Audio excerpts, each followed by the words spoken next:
we would be remiss if we did not at least mention that COVID is in some sense the greatest argument against genetically modified organisms that one could possibly imagine.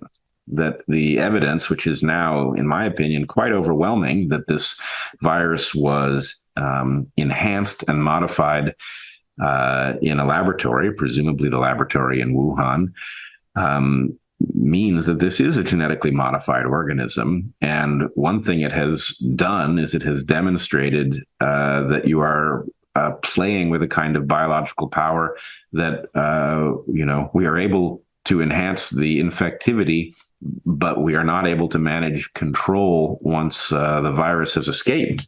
So, as strange as it sounds, I think really the battle over COVID and the battle over genetically modified organisms are one story.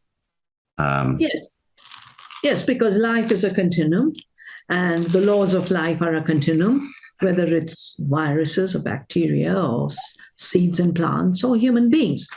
And now that the Lancet Commission on the Origins of COVID and Jeffrey Sachs, who's the chair, has come out so clearly saying it was a lab escape, it wasn't a market, it wasn't a wet market.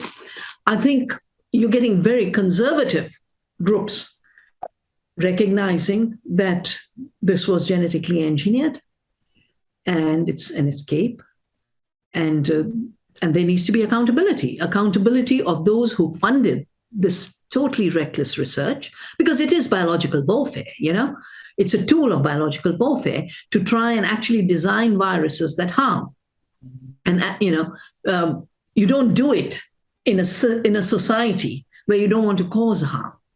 Yeah? To deliberately want to use the tools of biological manipulation to cause harm is biological warfare. And I think so much is now coming out of the very tight little group, which was running all this, faking the science, taking public money and siphoning out for anti-people research. And I think it should be a wake-up call for how life and biological systems have to be kept in the commons of the common good, not become tools for harming other countries, people, and then, of course, having no control and no systems of bringing it back. Because there is, in GMOs, once it's released, there's nothing like a recall. Yeah. At least with pesticide, you can ban it. With a GMO, once it's out, it's out. So I think between the failure of the seed GMOs and the high cost of the virus GMO, it is time for society as a whole to take stock of how do we want to govern ourselves? Will we allow a tiny clique of profiteers to run the show? Will they be beyond accountability and we'll still call it democracy? Democracy is when people lead. It is not when crooks lead. Yeah. And in fact, the COVID story makes all of this so clear because, there was a ban on gain-of-function research in the United States, and Anthony Fauci circumvented it. The reason that the research was happening in Wuhan was that he offshored it to circumvent a democratic ban because certain people were properly alarmed by the hazard of the enhancements that were being proposed. So it is a story that reveals, as you say, a tiny clique of people held the fate of the world in their hands. And not only did they unleash a terrible virus, one that I believe actually the argument for the research was that it was in danger, that a closely related virus was in danger of leaping to humans at any time, and we needed to come to understand it so that we could counteract it. And so the implication is that we didn't understand it well enough soon enough, but we might have prevented it, which is, of course, nonsense. I think it was very unlikely to jump that gap without human help. We provided that help. And then, for reasons that, at best were about corporate greed, we botched the response where it might have been controlled in the early days. We might have actually been able to prevent a permanent endemic state for the virus. We failed to do it. And, what a calamity. I don't know how much damage has already been done economically. I know that the estimates of loss of life are something like 6 million already, but with a virus that is now apparently going to be a permanent fellow traveler of humanity, the costs are literally incalculable.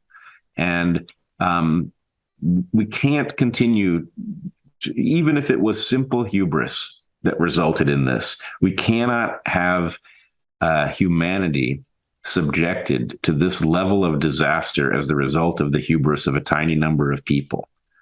You're so right, Brett. So right. Yes. That said, it is inconceivable to me, having spent several decades now thinking about the structure of governance. It is almost inconceivable to me that the necessary structures could be empowered to put control back where it belongs and to establish some sort of reasonable precaution about these technologies. That I think it was at one time possible, but our systems have been so corrupted by these forces. It's just hard for me to imagine how we even get there. I'm hoping you'll tell me you see a way. No, we have to see a way. We have to see a way because at the fact that there is a system of control and irresponsibility and limitless greed, we have to find new ways to organize, to regenerate the power of the people, which is the only power in democracy. This change will not come from the top. It will not come because suddenly a brilliant new president sees it all clearly, because sadly, politics is now so married to corporations. What we really have is a corporate state everywhere. Uh-huh. And the corporate state will not bring the changes to regulate the corporations. So we need much more of solidarity among people and across countries.